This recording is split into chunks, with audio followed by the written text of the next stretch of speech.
Nuevos apagones se han registrado en Caracas. La falla eléctrica afectó a toda la capital de Venezuela, al menos a 16 estados. Las líneas telefónicas colapsaron, el metro canceló el transporte. El pasado 7 de marzo, recordemos que Venezuela vivió su peor apagón en toda la historia, que dejó a todo el territorio nacional a oscuras durante casi una semana. Ciudadanos pasaron más de 100 horas sin el servicio eléctrico, que generó pérdidas de vidas humanas y también comerciales. Sin duda, quienes dependen de la atención médica son los más afectados por estos apagones, pese a que ONGs y la oposición de Maduro indicaron que la cifra de fallecidos por culpa del pasado apagón superó las 20 personas. El madurismo dice otra cosa. Tenían preparado un gran ataque mediático. Afortunadamente no pudieron. Hubo, según el reporte que yo tengo, 2 personas fallecidas por impacto directo del apagón. Afortunadamente. ¿Y sabes por qué? Porque los trabajadores, las enfermeras, en algunos casos, los que estaban en terapia intensiva, manualmente los ayudaron. Bueno, eso era lo declarado por Diosdado Cabello, pero vamos a ver lo que dijo la organización no gubernamental Médicos por la Salud. Durante más de 120 horas que los centros médicos no recibieron energía, fallecieron, según esta organización, 21 personas por culpa de este apagón. Una cifra cercana a la que denunció el diputado opositor José Manuel Olivares. Este legislador afirmó que fueron 26 los muertos por falta del suministro eléctrico en los hospitales del país suramericano.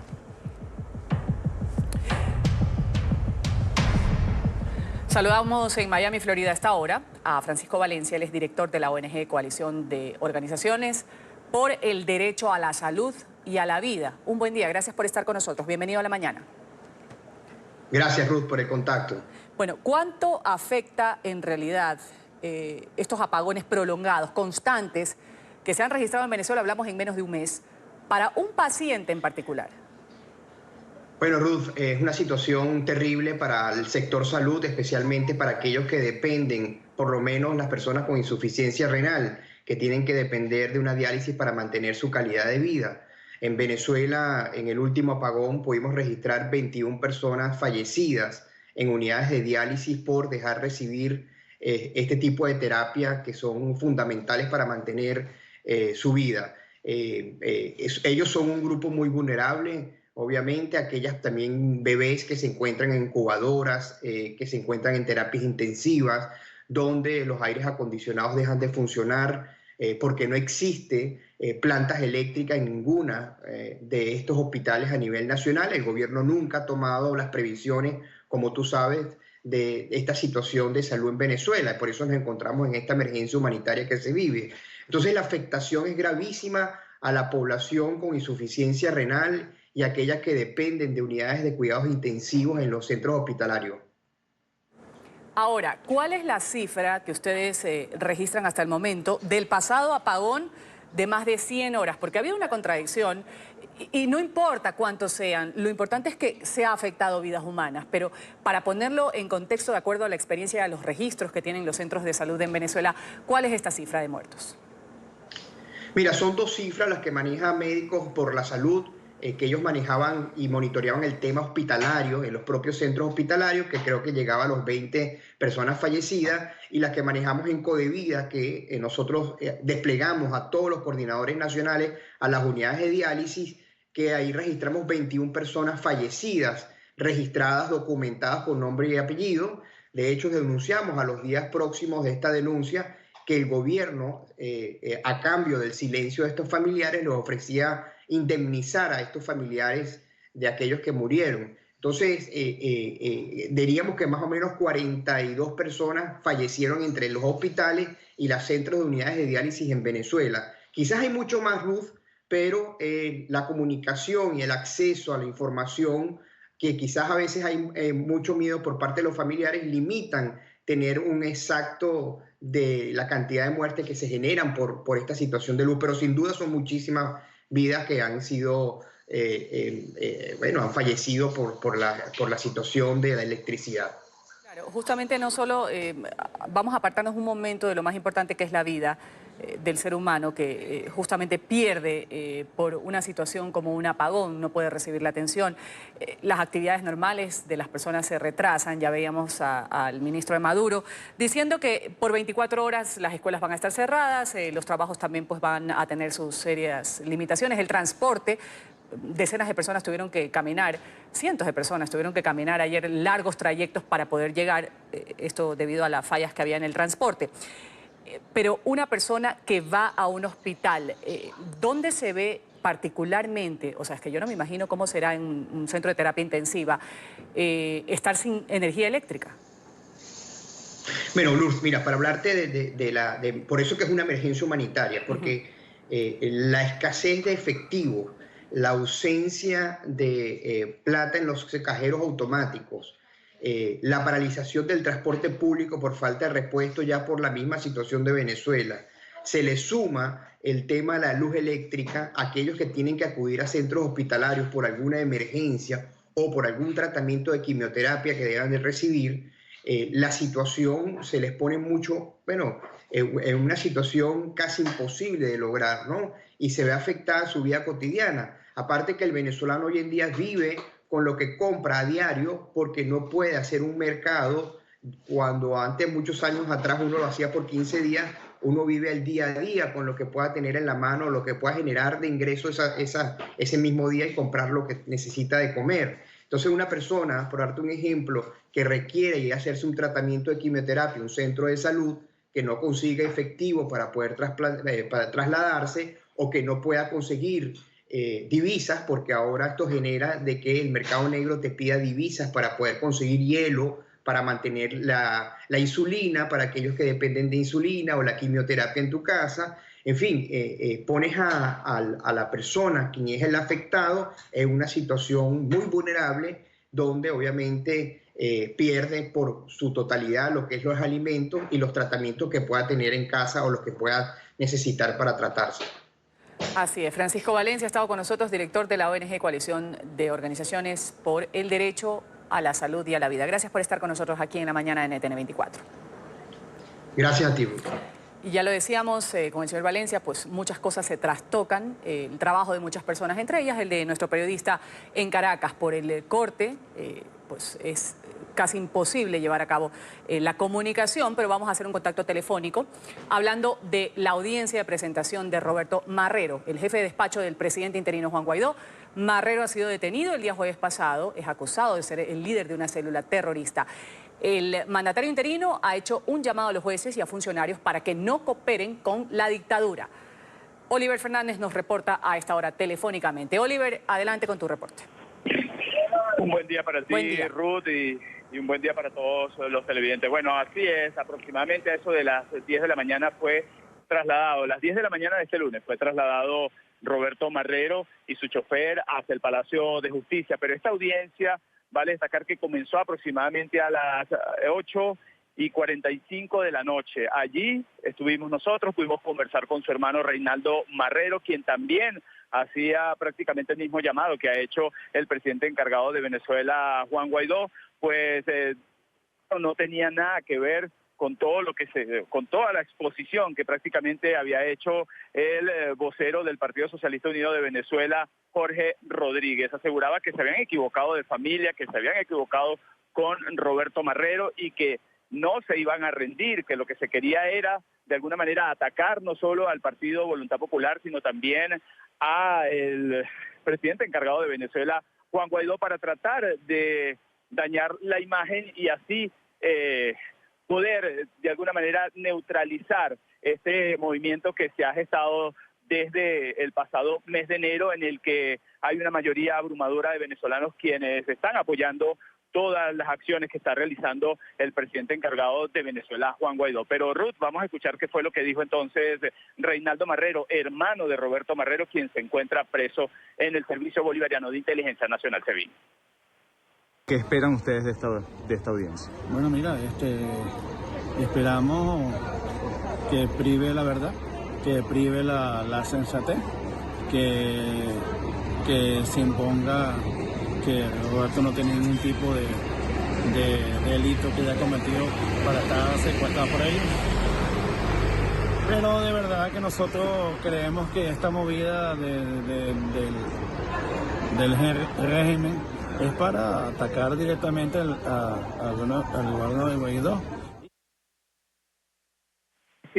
Fue ida la noche de este lunes precisamente por este segundo apagón que se registró el día de ayer. Recordemos que uno ocurrió aproximadamente a eso de las 4 de la tarde y el otro anoche aproximadamente a eso de las 9 de la noche. Bueno, fue intermitente en algunos estados del país, sin embargo, hasta ahora se encuentran de 18 a 20 estados sin el servicio eléctrico y también gran parte de la capital venezolana. Se repite la historia desde hace 2 semanas, los venezolanos tratando de buscar señal para comunicarse con sus familiares en algunas zonas de Caracas, en la autopista, en La Castellana, en Altamira, en algunas urbanizaciones para tratar de comunicarse con sus familiares en el exterior.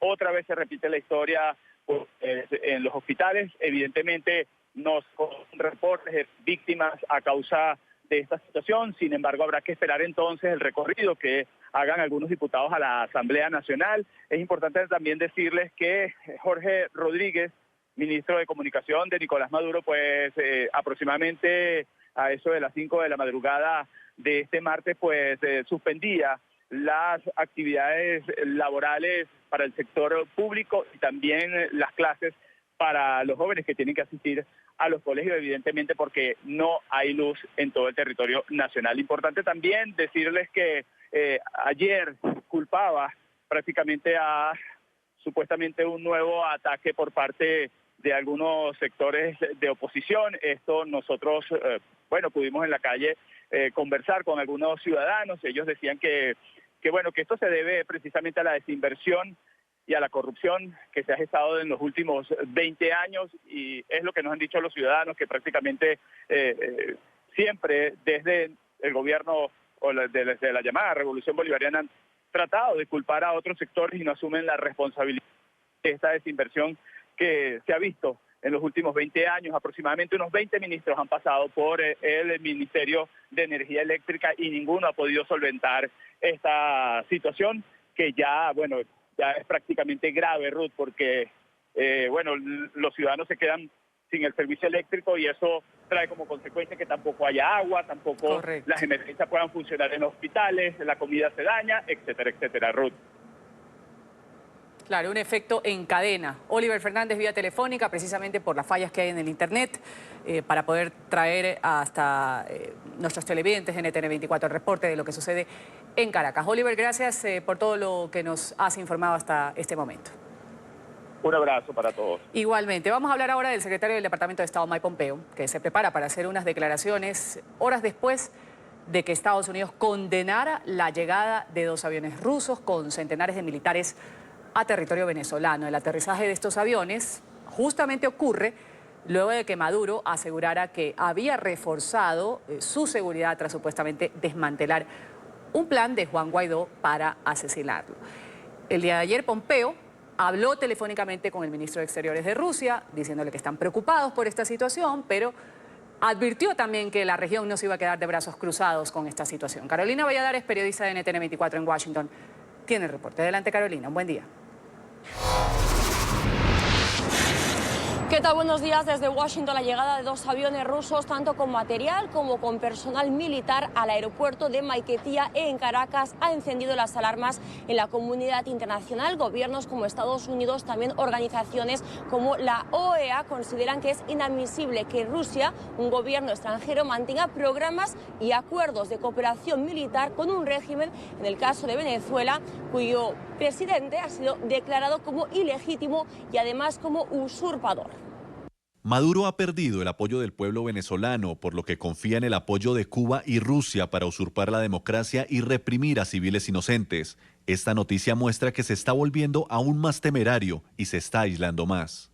La Secretaría General de la Organización de los Estados Americanos, OEA, rechaza la reciente incursión militar rusa en territorio venezolano. la cual no contó con la autorización de la Asamblea Nacional, como lo establece la Constitución de Venezuela, y lo cual se hizo en apoyo de un gobierno declarado ilegítimo. La presencia de efectivos militares y transporte militar constituye un acto lesivo de la soberanía venezolana. Los efectivos militares extranjeros son un instrumento de amedrentamiento represivo en el contexto de una transición democrática liderada por el presidente encargado Juan Guaidó.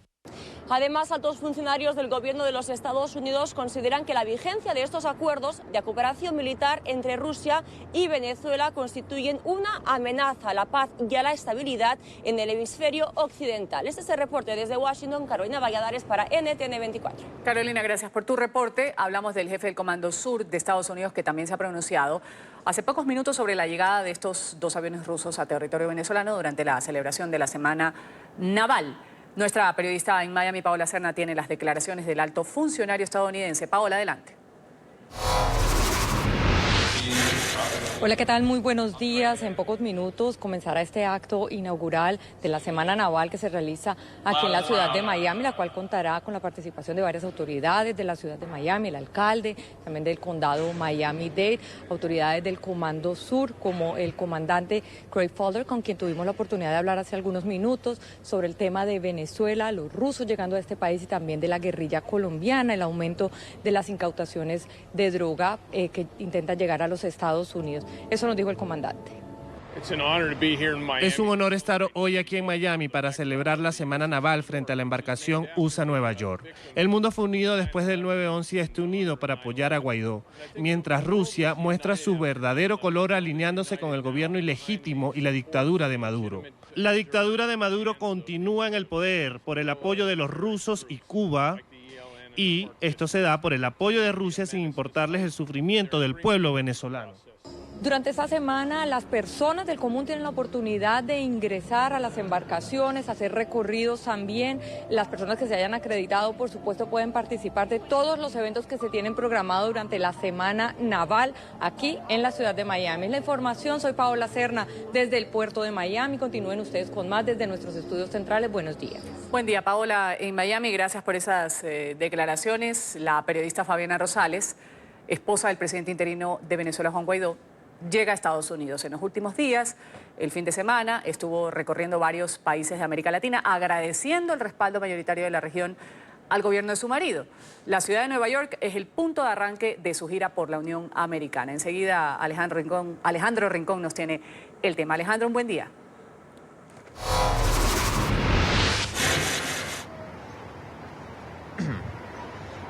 Hola, feliz martes para todos. Chile y Perú son algunos de los países que en el transcurso de los últimos días han sido visitados por Fabiana Rosales con el espíritu esencial de llevar un mensaje a los venezolanos que han huido de su país por cuenta de la crisis, aquellos quienes son considerados la diáspora venezolana a través de todo el continente americano. Allí Fabiana Rosales se ha reunido con ellos y ha liderado distintos actos públicos. Es ese justo el mismo espíritu que la lleva ahora a llegar a los Estados Unidos. La ciudad de Nueva York es el primer punto que visitará de 3 que tiene previsto para esta gira alrededor de la Unión Americana, que de nuevo está justo ligada a ese mismo espíritu de llegar a los venezolanos que han huido de su país por cuenta de la crisis humanitaria que los afecta ahora mismo. También en un momento muy importante para difundir un mensaje de agradecimiento del presidente interino Juan Guaidó y de todos aquellos quienes alrededor del mundo les han expresado su apoyo. Justo sobre el espíritu y la idea detrás de esta llegada a los Estados Unidos de Fabiana Rosales, ella a través de sus redes sociales envió el siguiente mensaje en las últimas horas. Vean. En nombre de los venezolanos y del presidente Juan Guaidó, agradezco cada palabra de aliento, cada abrazo, cada apoyo, cada denuncia que hemos recibido en los países que visitamos para denunciar las atrocidades del régimen usurpador y explicar la ruta democrática que emprendimos. Fuentes de la oposición venezolana han confirmado a NTN 24 que para el transcurso de hoy martes el único evento público que Fabiana Rosales tendrá sucederá en la tarde-noche de hoy, donde participará en una misa convocada por la diáspora venezolana neoyorquina con el objetivo de elevar una intención, una petición para que las cosas se resuelvan próximamente en territorio venezolano. Posteriormente, Fabiana Rosales tiene previsto viajar a la capital de los Estados Unidos y luego al estado de Florida. La información entregada por ahora es lo que indica Estos son los 3 puntos donde estará visitando próximamente Fabiana Rosales. Se prevé que en el transcurso del mediodía y la primera parte de la tarde de hoy sea el momento cuando llegue primero aquí a la ciudad de Nueva York. Es todo lo que tenemos para ustedes por ahora. Continúen con más en el Centro Internacional de Noticias. En Bolivia, 38.000 familias se han visto afectadas por las inundaciones. Las viviendas han quedado así, completamente destruidas, con mucho lodo. Esto ocasionó pues las fuertes lluvias, el desbordamiento de ríos también. Las zonas periféricas de la ciudad de Santa Cruz son las más afectadas. Según un informe de la Defensa Civil de Bolivia, unos 96 municipios se han visto perjudicados por las precipitaciones. Las autoridades ya han entregado 6 toneladas de ayuda humanitaria. Aquí era su dormitorio de mi hija, aquí dormía mi hija, la otra dormía aquí, pero mire cómo está ahorita, ¿no? Todo lleno de lodo y todo. O sea, hemos tratado de sacar todo lo que hemos podido. Hemos sacado más que los catres, la ropa un poco, y lo que no hemos podido se lo llevó el agua. En Mozambique son devastadoras también las consecuencias del ciclón Idai, que ha cobrado la vida de 600 personas. Cientos de ciudadanos se quedaron sin comida ni refugio. Mientras esperaban la llegada de ayuda, muchos de ellos se ven obligados a pernoctar en los techos de sus viviendas, que en la mayoría de los casos ya ha quedado reducidas a escombros. El número de personas en los campamentos improvisados ha aumentado de 18.000 a 128.000. Y al menos 17 personas muertas, 74 heridas dejan las inundaciones en la ciudad iraní de Shiraz. Decenas de vehículos fueron arrastrados por las torrentes de agua, producto de las fuertes lluvias. Algunos conductores subían al techo de los coches para intentar escapar de las aguas. Los mercados, el centro histórico del país también se han visto afectados. Las autoridades han pedido a la ciudadanía que permanezcan en sus casas, que no viajen ni acampen cerca de la costa o de ríos y que incluso no toquen la bocina de los coches en la montaña por la posibilidad de avalanchas. Vamos a continuar con el programa agradeciéndoles, por supuesto, su sintonía cada mañana con NTN 24. Revisamos lo que es noticia. Ahí vemos en pantalla al eterno príncipe Carlos de Inglaterra, heredero de la corona británica, se ha reunido el día lunes en La Habana con el presidente Miguel Díaz-Canel en un encuentro que apunta a mejorar las relaciones bilaterales, pero que ha despertado recelos en Estados Unidos, histórico aliado de Londres y crítico con la dictadura castrista. La cita ha tenido lugar durante la segunda jornada en el país caribeño del príncipe y su esposa Camila, los primeros miembros de la familia real británica que visitan Cuba. Ninguno de ellos se ha pronunciado sobre la situación de derechos humanos en la isla y tampoco tienen previsto visitar a disidentes cubanos.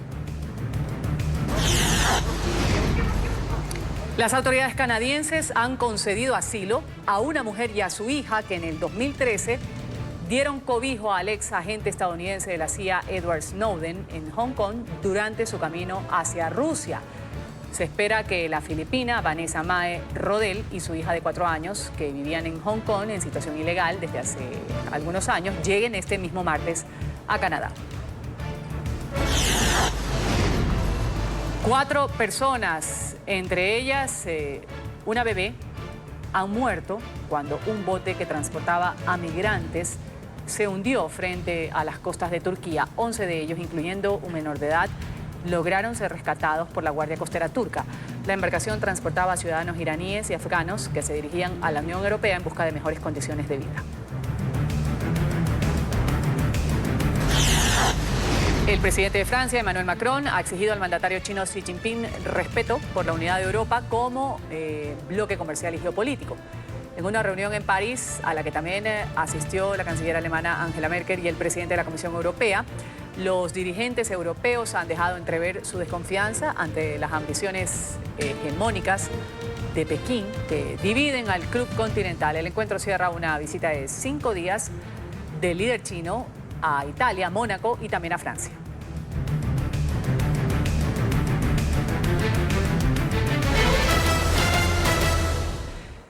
El expresidente de Brasil, Michel Temer, ya fue puesto en libertad tras pasar 4 noches en prisión preventiva bajo la sospecha de ser el líder de una organización criminal que incurrió en delitos de corrupción. Temer, de 78 años, se vio favorecido por la inesperada decisión unilateral del juez de segunda instancia, Antonio Iván Atié, quien alegó que la prisión preventiva decretada el pasado jueves contra el exmandatario se basó en suposiciones de hechos antiguos apoyadas en afirmaciones de la Fiscalía.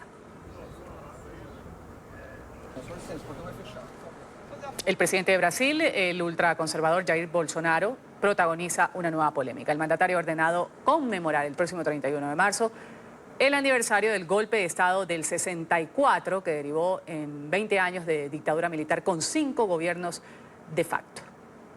Estaba vivenciando naquele momento. El gobierno brasileño anunció el lunes que el presidente Jair Bolsonaro ordenó realizar las conmemoraciones debidas en los cuarteles por el 55º aniversario del levantamiento castrense que el 31 de marzo de 1964 instaló una dictadura en Brasil.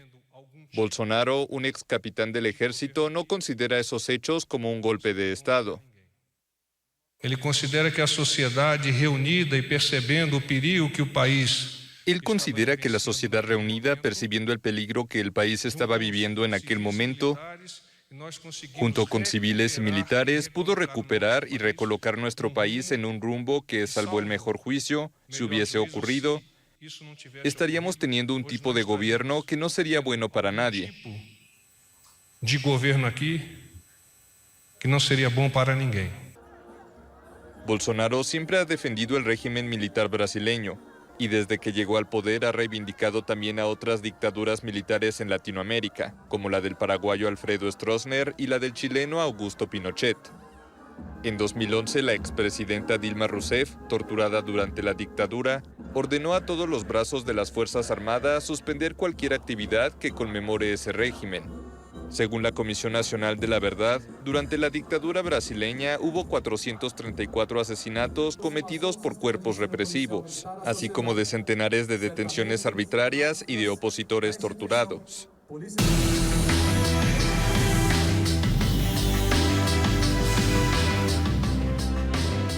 El libro La batalla por la paz del expresidente de Colombia, Juan Manuel Santos, va a ser presentado en Madrid, España, en Casa de América. En el texto, Santos narra algunos sucesos previo al acuerdo de paz. Marcelo Moncayo desde España tiene el reporte. Marcelo.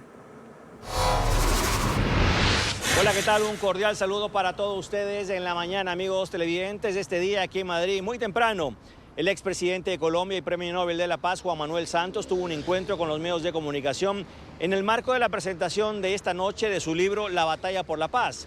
Un texto que narra algunas experiencias del expresidente que vivió en primera persona en la búsqueda de la firma del acuerdo de paz. Yo hice lo posible para que este libro no fuera ni una sacada de clavo con mis contradictores, ni una acumulación de elogios con mis amigos. Yo lo que quise fue contar los hechos, cómo sucedieron, como creo yo que sucedieron, con las verdades necesarias para que la historia juzgue este proceso con todos los elementos de juicio. Que el acuerdo es irreversible, los gobiernos podrán ponerle más énfasis o menos énfasis, pero lo importante, y ojalá que esto sea el mensaje que reciba la mayoría de los colombianos o todos los colombianos, es que este acuerdo se hizo para beneficiar a los colombianos, no las FARC. Eso lo dijimos 1000 veces. Televidentes de la mañana, y en el libro Juan Manuel Santos también se refiere a la tensa relación que tuvo en su momento con Hugo Chávez y con Nicolás Maduro. Una relación que tuvo que apaciguarse debido al apoyo que dio Venezuela al proceso de paz en Colombia. Para el expresidente Juan Manuel Santos, en ese tiempo era muy importante todo el apoyo internacional que iba sumando el proceso de paz. Ahora Juan Manuel Santos, en cambio, critica que Venezuela esté dando residencia, esté dando apoyo a disidentes de las FARC. Los desertores de las FARC y el ELN, efectivamente, para nadie es un secreto que usan la frontera, que el gobierno actual de Venezuela en cierta forma les da cabida, y mi opinión es que eso es totalmente condenable y espero que podamos encontrarle una solución rápida a la situación venezolana, porque Colombia es un país que tiene mucho que ganar o que perder dependiendo de lo que suceda en Venezuela. Televidentes de la mañana, este libro será presentado oficialmente esta noche aquí en la capital española, y en Colombia será presentado en la Feria del Libro de Bogotá este próximo mayo. Este es el informe para la mañana. Sigan ustedes con más aquí en NTN 24. Hasta pronto. Continuamos con el programa y hablamos del Pentágono, que ha autorizado el desvío de $1.000 millones de partidas previas aprobadas para la construcción del muro fronterizo con México bajo la emergencia nacional decretada el mes pasado por Donald Trump. El secretario de Defensa en funciones, Patrick Shanahan, ha autorizado el inicio de esta planificación y de la ejecución de estos fondos en apoyo al Departamento de Seguridad Nacional, encargado de la seguridad fronteriza. El dinero, los $1.000 millones, van a servir para la construcción de 92 kilómetros de muro de 5.5 metros de altura en los sectores de Yuma, localizado en Arizona, y El Paso en Texas, fronterizo con Ciudad Juárez. También se va a destinar para la construcción, para mejoramiento de vías y la instalación e iluminación de estos dos sectores. El gobierno de Rusia, el de Arabia Saudí e Indonesia han condenado la decisión de Trump de reconocer la soberanía de Israel sobre los altos del Golán. Aseguraron que esta decisión tomada por Trump es una clara violación de las normas de Naciones Unidas, de los principios de la ley internacional, así como de las resoluciones del Consejo de Seguridad que tratan del Golán. Han recalcado que los altos del Golán son tierras sirias ocupadas por Israel en la guerra de junio del 1967 y que el anuncio del presidente de Estados Unidos no contribuye a asentar la paz en la región.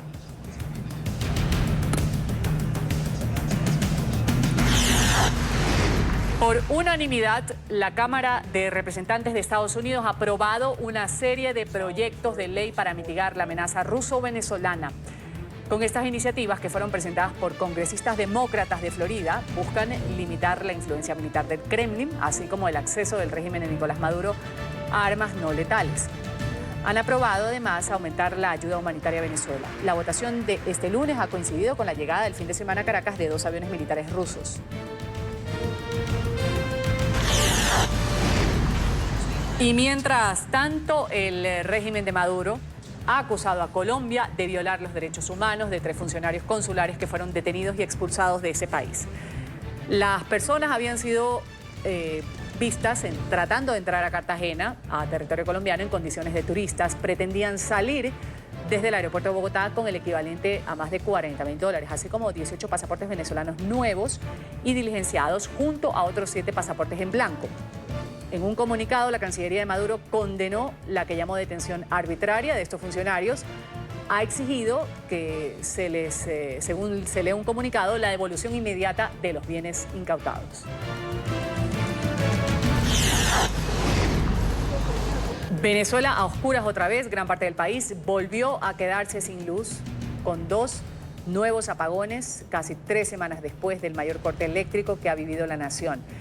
El ministro de Comunicación de Maduro, Jorge Rodríguez, denunció nuevamente un supuesto ataque al sistema de suministro. El presidente interino, Juan Guaidó, dijo que no era cierto. Aseguró que se trató de un incendio en una línea de tensión.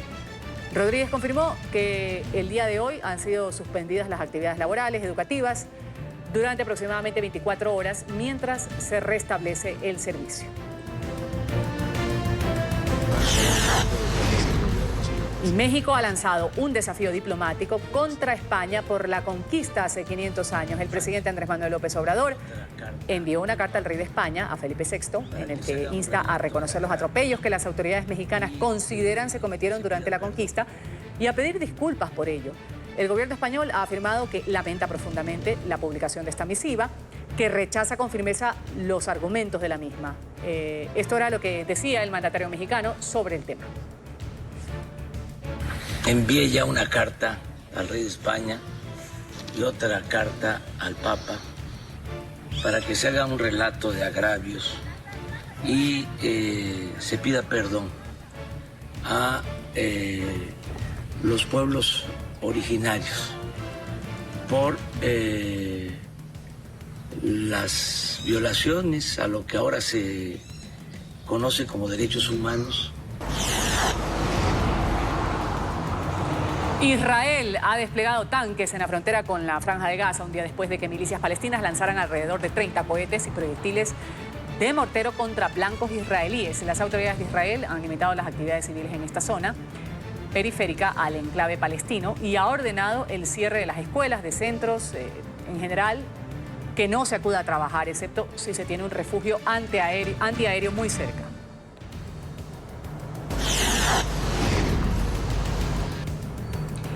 Este hombre muestra los daños que dejó en su vivienda la caída de uno de los cohetes lanzados desde territorio palestino contra poblaciones en el centro de Israel, en Tel Aviv. El proyectil impactó en una de las habitaciones de su casa, dejando una estela de polvo y escombros. Las autoridades han reportado 7 personas heridas, cuyas viviendas también resultaron afectadas.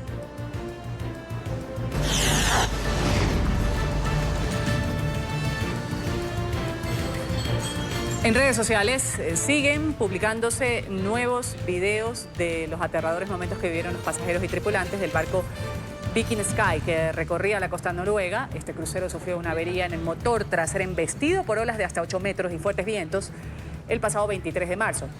La mayoría de los pasajeros, turistas de Reino Unido y de Estados Unidos, fueron evacuados en helicóptero.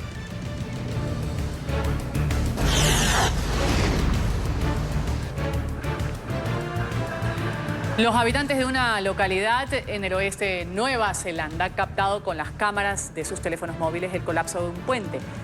La estructura fue arrastrada por la corriente de un río en medio de una fuerte tormenta en la zona.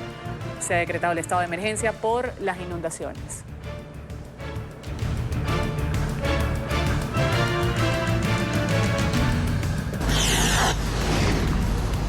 Primer paseo espacial únicamente con mujeres previsto para el próximo 29 de marzo. Ha sido frustrado por la falta de un traje adecuado para una de las 2 astronautas que debían participar en esta tarea. La NASA ha emitido un comunicado en el que informa del reajuste en la segunda de las 3 caminatas de la actual misión de la Estación Espacial Internacional. El paseo del viernes se iba a convertir en el primero efectuado íntegramente por mujeres desde que la estación recibió a sus primeros ocupantes en el 2000. Marco Antonio Sotomayor, secretario de Seguridad Pública de Tijuana, México, está en la mañana de NTN 24. Buenos días, señor secretario. Gracias por estar aquí. Muchas gracias por la entrevista. A sus órdenes. ¿Cómo es posible, señor secretario, que se hayan llevado los alambres de la zona fronteriza? Claro, digo, hay que entender un poco la geografía de Tijuana. Es una geografía abrupta que pasa por cañones. Vamos desde el Océano Pacífico hasta la parte en donde ya empieza el desierto. Entonces no es tan sencillo. Además, hay que recordar que el gobierno de Estados Unidos en este límite entre ambos países no tiene nada más una valla, sino tiene 2 vallas. Y en medio hay una zona que es conocida como la Tierra de Nadie. Entonces, esta malla está colocada en la cerca que está más al sur, es decir, el que está en los límites del territorio nacional mexicano. Y bueno, luego está esta tierra en donde normalmente se da el patrullaje de la Border Patrol, de la patrulla fronteriza, y luego sigue otra cerca. Entonces, es básicamente el primer punto de seguridad de la frontera con Estados Unidos. Por eso, hasta cierto punto es entendible y es sencillo que pudiera darse. Digo, además, esta concertina, este tipo de cerca se instaló nada más en algunas de las zonas en donde hay más tráfico normalmente de personas indocumentadas que cruzan la frontera. Nosotros localizamos en algunos domicilios de la ciudad instalada esta concertina, este alambre de púas, ya como un esquema de seguridad. Y bueno, estas personas refieren que otra persona, una tercera persona les vendió el alambre. Es decir, lo que creemos es que algún delincuente robó el alambre y luego lo comercializó a un precio muy barato en la ciudad. Y bajo esta justificación o excusa, hablemos un poco de la situación de seguridad en Tijuana. ¿Cómo se está manejando? Es decir, algunos habitantes alegan precisamente lo que usted dice, que robaron el acero puesto por Donald Trump en el muro fronterizo, luego fueron comercializados estos alambres de púa para ponerlos en algunas viviendas, reforzar la seguridad. No necesariamente. La ciudad de Tijuana tiene, en el periodo de enero-febrero, tiene la menor tasa de delitos en los últimos 10 años.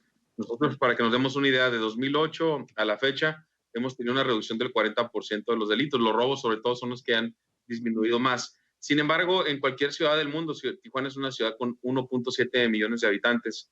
Y ustedes comprenderán, el tema de la delincuencia está presente en cualquier urbe de esta magnitud. Sin embargo, este es un tema de un robo menor, un robo sin violencia, en donde una persona pues aprovecha la oportunidad de que es un área muy extensa de la malla. Además, es un gobierno extranjero. Pues estas personas retiran la malla y luego la comercializan. No es un tema de un delito mayor donde haya habido violencia. Hablemos de la llegada y permanencia por meses de miles de migrantes centroamericanos que están o se quedan en Tijuana. ¿Esto ha aumentado la inseguridad o no? Bueno, lo que pasa es que al arribo de la primera caravana migrante sí tuvimos una situación muy compleja. Lo que sucede es que llegaron y se apostaron en una zona de la playa, que es una zona de recreación para la gente de Tijuana, y decidieron no moverse. Entonces hubo un conflicto entre tijuanenses y los miembros de la caravana que no entendían que era un espacio público que no se podía ocupar para pernoctar, para vivir. Y bueno, el Ayuntamiento de Tijuana lo que decidió hacer es ofrecerles una unidad deportiva en donde tuvimos varios problemas de inseguridad porque muchos de los migrantes desafortunadamente eran adictos a diferentes tipos de drogas y entonces estaban dentro del campamento migrante, delante de menores de edad, estaban consumiendo drogas. Entonces nosotros como Policía de Tijuana nos vimos en la necesidad de detener a varios de ellos. De hecho detuvimos aproximadamente a 300 migrantes centroamericanos por diversas faltas y delitos. Entonces sí representó momentáneamente una situación de inseguridad. En un momento dado tuvimos que desalojarlos con uso de la fuerza pública, de una vía pública en donde ellos no se querían mover a pesar de que teníamos un albergue. Al final todo se controló. Creo que también de alguna manera logramos separar a los migrantes pues, que vienen y que cumplen nuestras leyes de los migrantes que querían venir a infringir nuestros reglamentos y leyes. Ahora, ¿qué pedirían ustedes al ser un sitio de tránsito, como se sabe, Tijuana, para los que aspiran llegar a Estados Unidos con todo este tema de seguridad? A través del alcalde de la ciudad, el licenciado Juan Manuel Gastelum Buenrostro, se solicitó que el gobierno federal de México se hiciera responsable de esta crisis de migración, porque el tema de migración aquí en México, en nuestro país, es un tema federal. Obviamente una ciudad pues, no puede atender con sus recursos, con recursos que son de la ciudad de los tijuanenses, una crisis tan grande. Entonces sí, afortunadamente en aquel entonces el gobierno federal reaccionó positivamente. Entonces iniciamos nosotros sufragando todos los gastos y posteriormente ya el gobierno federal de manera subsidiaria tomó la responsabilidad de mantener a estos migrantes en lo que se resolvió. Ya afortunadamente ese albergue que fue abierto por el gobierno federal ya está cerrado. Y bueno, el fenómeno de la caravana ha cambiado, ha mutado. Ya la segunda caravana se dispersó y se fue también para otros lugares del país como Tamaulipas, como Coahuila. Ya no todos llegaron a Tijuana como inicialmente se estaba dando. Vamos a agradecer a Marco Antonio Sotomayor, secretario de Seguridad Pública en Tijuana. Ha estado aquí en la mañana de NTN 24, deseándole un buen martes. Muchas gracias por la entrevista. Que tengan muy buen día. Gracias. Resumen Deportivo, ustedes gracias por su sintonía cada mañana con el Canal de las Américas. Quédese con una buena programación. Ya viene Gustavo Alegret con Club de Prensa y vamos a citar estos $1.000 millones de partidas previamente aprobadas para la construcción del muro fronterizo con México.